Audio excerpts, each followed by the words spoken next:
Você está no canal Eu Estudo a Lição com o pastor Samuel Camilo. Hoje é quinta-feira, dia 15 de setembro de 2022. E o tema que estudaremos na nossa lição da escola sabatina será Substitutos. O texto base para o nosso estudo de hoje encontra-se no livro de Zacarias, no capítulo 4, verso 6, que diz assim: Prosseguiu ele e me disse: Essa é a palavra do Senhor a Zorobabel, não por força nem pelo poder, mas pelo meu espírito, diz o Senhor dos Exércitos. Se há uma coisa que nós somos muito tentados dentro da nossa experiência, é de tentar substituir aquilo que é a vontade de Deus por algumas situações que podem ser uma espécie de paliativos. Eu vou explicar um pouco melhor isso. Nós compreendemos a vontade de Deus para a nossa vida, pelo menos em linhas gerais.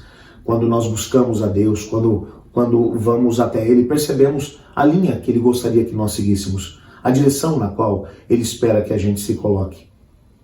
Mas às vezes, enquanto estamos na execução do plano de Deus para a nossa vida, dirigidos e amparados pelo Espírito de Deus, o Senhor não prometeu que nós não teríamos dificuldades e problemas ao fazer a sua vontade. Muito pelo contrário. Lembre-se do que Ele disse para os próprios discípulos na quinta-feira à noite da última semana dele aqui na terra. Ele disse: olha, no mundo tereis aflições, mas tende bom ânimo, porque eu venci o mundo. Muitas pessoas vão achar que vão estar fazendo a vontade de Deus enquanto prenderem vocês e os colocarem no cárcere e os maltratarem e fizerem mal a vocês. Ele disse que nós teríamos situações difíceis, mas que nós deveríamos ter bom ânimo, porque Ele venceu o mundo. O que significa que o fato de descobrirmos a vontade de Deus e estarmos trabalhando para que a vontade de Deus seja uma realidade na nossa vida, não significa que não teremos dificuldades. E no decorrer do processo, às vezes, surgem problemas no casamento, surgem problemas com os filhos, surgem problemas com as pessoas com as quais nós convivemos ou trabalhamos juntos. Vários obstáculos surgem, às vezes, no meio do caminho, tentando fazer com que a gente deixe de seguir na direção proposta por Deus, porque o objetivo dele é esse. O obstáculo é colocado no nosso caminho para que a gente encontre um caminho, uma rota alternativa. Só que o que nós precisamos nos lembrar é de que rotas alternativas nunca nos levarão para o objetivo final. Com Deus não é assim que funciona.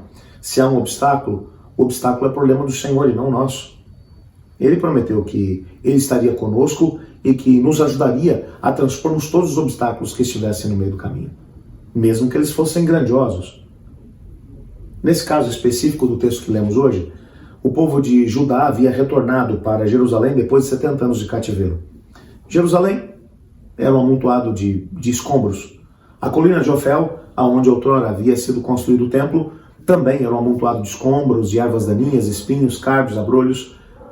Quando o povo chegou, dirigidos por Zorobabel, que era um descendente direto do rei Davi, o sumo sacerdote Josué, que tinha a responsabilidade de dirigir o processo de reconstrução do templo, a primeira coisa que eles fazem é limpar a colina de Ofel e levantar um altar ao Senhor Deus.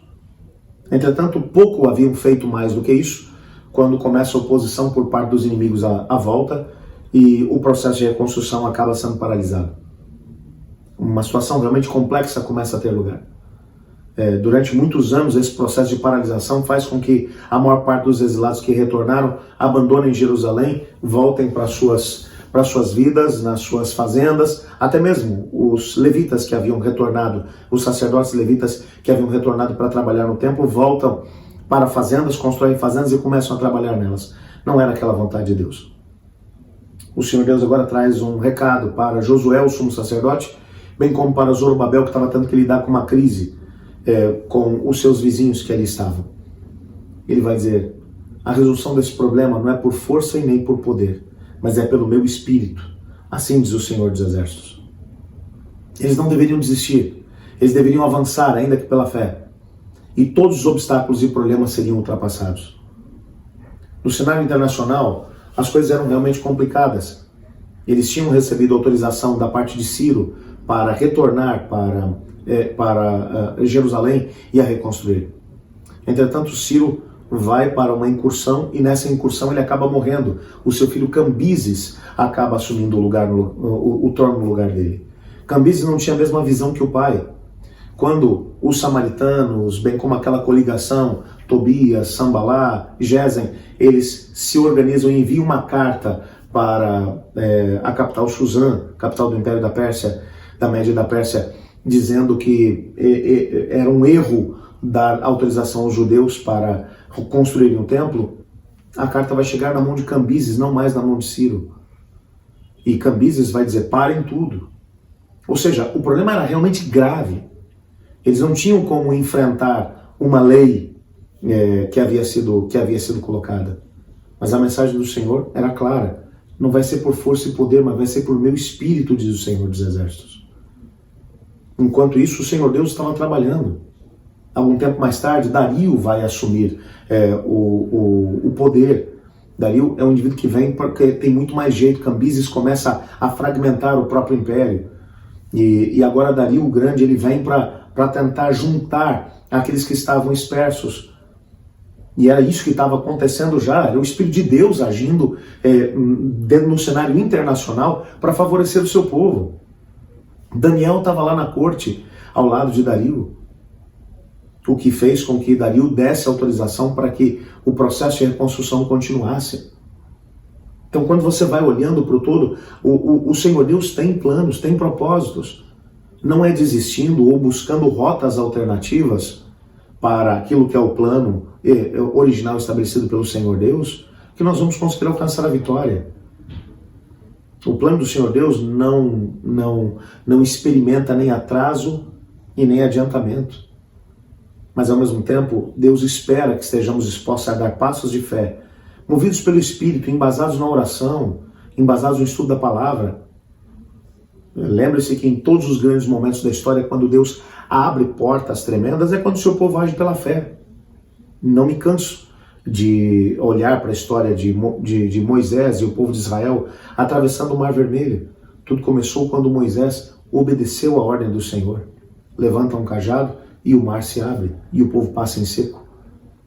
Às vezes tudo que nós precisamos é agir pela fé, nem por força e nem por poder, mas pelo meu Espírito, diz o Senhor dos Exércitos. Essa foi a história de Zorobabel, do sumo sacerdote Josué, a mensagem que Zacarias, o profeta, levou para eles. Essa é a mensagem que chega até nós hoje. Deus também tem planos para a nossa vida. Não precisamos desistir por causa dos problemas, dos obstáculos, mas devemos avançar pela fé. Olhe comigo. Obrigado, Pai, porque em Tua palavra descobrimos que o Teu Espírito é capaz de remover todos os obstáculos e problemas da nossa vida e nos ajudar a seguir na direção proposta pelo Senhor. Ajuda-nos a viver essa realidade, pois em nome de Jesus que oramos. Amém. Eu estudo a lição. E você?